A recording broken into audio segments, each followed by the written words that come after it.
Je vais vous parler du ballon d'exercice, le ballon de grossesse, ballon d'accouchement. C'est la même chose qu'un physiobase, c'est la même chose qu'un ballon d'exercice. Et je viens de voir et là je nommerai pas Amazon, mais sur un site qui vend des belles choses, 85 $ parce qu'ils appellent ça un ballon de grossesse. Ils disent il y a 18 pages d'exercices par trimestre. C'est tout sur Internet, c'est tout sur les vidéos sur YouTube. Donc, c'est complètement de l'exploitation. C'est la même air qu'il y a dedans. C'est pas de l'air prénatal. Bon, assez chiolé. Le ballon, c'est très pratique. Il y a différentes grandeurs. Première chose, petites jambes, grandes jambes. Donc, regardez comme il faut l'emballage et mesurez vos jambes.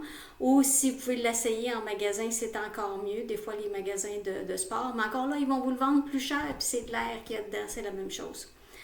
Le coût, c'est entre 9 et 20 $, pas plus, et ça inclut la pompe aussi. Okay? Comme je disais, les exercices, vous pouvez tous les trouver sur YouTube. Et il y a aussi, dans les centres communautaires ou dans les centres de services prénataux, ils ont ça, des cours de ballon, où il y avait ça yoga aussi, yoga ballon, ballon de grossesse.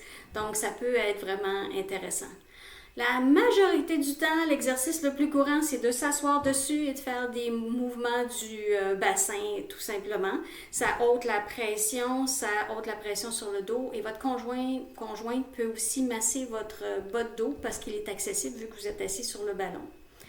Renseignez-vous. Avec la COVID, ils ont cessé de faire les visites d'hôpitaux et de départements de périnatalité, de salles d'accouchement, mais peut-être qu'il y a des places qui ont repris. Sinon, appelez et demandez-leur s'ils ont des ballons d'accouchement, ballons en travail et d'accouchement. Ça vous éviterait d'avoir amené ça dans la voiture, parce que c'est quand même assez gros, à moins de le dégonfler. S'ils en ont, n'ayez pas peur d'en manquer. Comme on vous disait, 60 à 80% des femmes prennent la péridurale et souvent les jambes sont trop faibles pour être assises sur le ballon. Donc, j'ai jamais vu qu'il manquait de ballons à ma salle d'accouchement en 25 ans.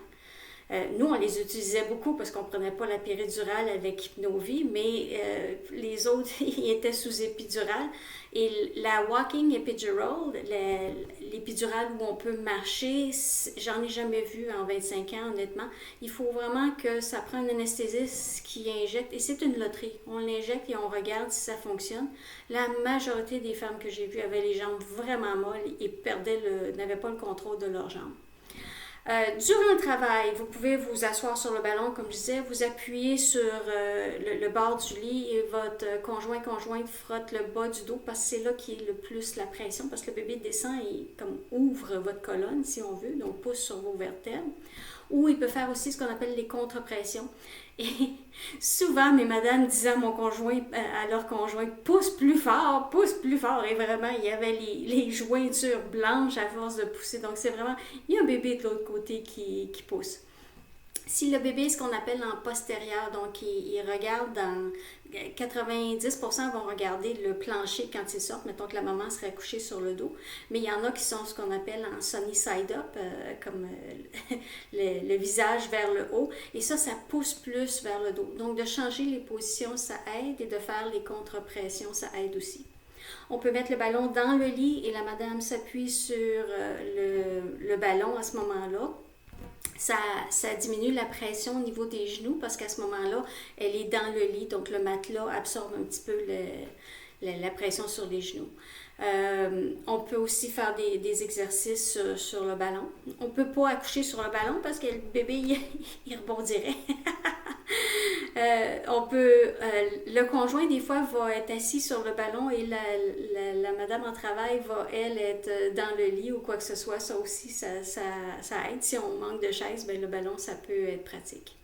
D'habitude, ils vont mettre un piquet sur le ballon, question d'hygiène, parce que même s'ils ne mettaient pas de piquet et qu'ils nettoyaient bien le ballon, ben, il y a des rainures ici et tout ça, donc c'est vraiment pas hygiénique. Donc on met des piquets qu'on change parce que la madame en travail, elle peut perdre du liquide amniotique, elle peut perdre des sécrétions, elle peut perdre du sang, donc vraiment pour que ce soit hygiénique et sécuritaire, point de vue infection et tout ça. Donc, c'est pas un problème. J'espère que ça répond à votre question et j'espère que vous ne payerez pas plus après m'avoir vu ma capsule, plus que 20$ pour un ballon. Et le ballon, après ça, peut vous servir tout le temps à faire des exercices avec bébé. Si vous êtes une personne qui avait mal dans le dos, vous pouvez aussi vous appuyer sur le ballon et faire les exercices. Et quand vous allez être en bonne forme, il y a du yoga de ballon aussi qui est vraiment intéressant et qui peut être demandant, qui peut vraiment vous mettre en forme. Je ne ferai pas une vidéo sur comment déclencher le travail avec le ballon parce que j'en ai vu et c'est pas vrai. Ça ne déclenche pas le travail. Il y en a qui disent, moi je vais vous le déclencher en 30 minutes, mettez-vous sur le dos et les jambes sur le ballon et blablabla.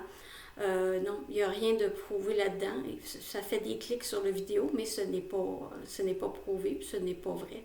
Si vous voulez les regarder, les vidéos, allez-y. Si jamais vous vous êtes déclenché en regardant la vidéo, mettez ça dans les commentaires. À la prochaine capsule.